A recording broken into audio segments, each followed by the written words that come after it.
آج ایک مرتبہ پھر الیکشن کمیشن نے عوام کی تکالیف کو محسوس نہ کیا اور ایک مرتبہ پھر ایک غیر منصفانہ فیصلہ سنا دیا۔ کراچی کی عوام کے ساتھ یہ لگاتار زیادتیاں ہو رہی ہیں جو کہ ناقابل برداشت ہے۔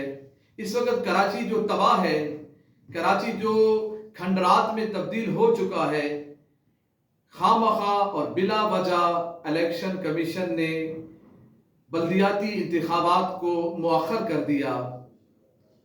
سندھ بھر کے اندر باقی جگہوں پر جہاں جن اضلاع کو آفت زدہ قرار دیا گیا، وہاں پر الیکشن کمیشن نے یہ علت بنا کر کہ وہاں آفت زدہ ہے اور پانی اور سیلاب کا معاملہ ہے، لوگ پریشان ہیں، وہاں الیکشن کو مؤخر کر دیا گیا۔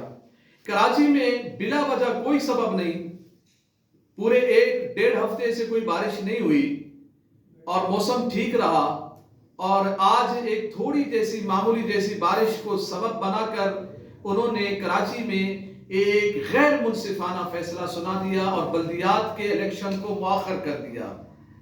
اور یہ سب کچھ پی پی کی اشاروں پر، سندھ حکومت کے اشاروں پر یہ کیا جا رہا ہے، اور یہ الیکشن کمیشن اس وقت یہ باقاعدگی سے ایک پارٹی بن گئی ہے سندھ حکومت کی، جو ان کے اشاروں پر یہ اب کام کرنے لگے ہیں۔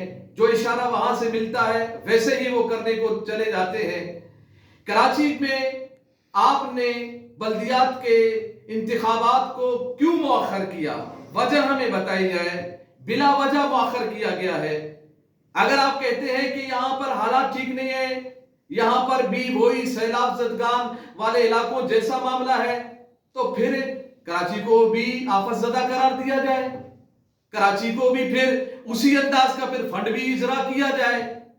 فنڈ تو اجرا نہیں کیا جا رہا، آفت زدہ تو نہیں قرار دیا جا رہا، تو جب آفت زدہ نہیں ہے تو پھر انتخابات یہاں کیوں مؤخر کیے جا رہے ہیں؟ تو پتہ چلا بالکل بدنیتی پر مبنی فیصلہ ہوا ہے، جس کو ہم بالکل مسترد کرتے ہیں اور مطالبہ کرتے ہیں کہ اب یہ ہیلے بہانے آپ چھوڑیں اور فی الفور بلدیاتی الیکشن کراچی میں منعقد کیے جائیں۔ یہ ہمارا مطالبہ ہے۔ لبیک لبیک لبیک یا رسول اللہ، لبیک لبیک۔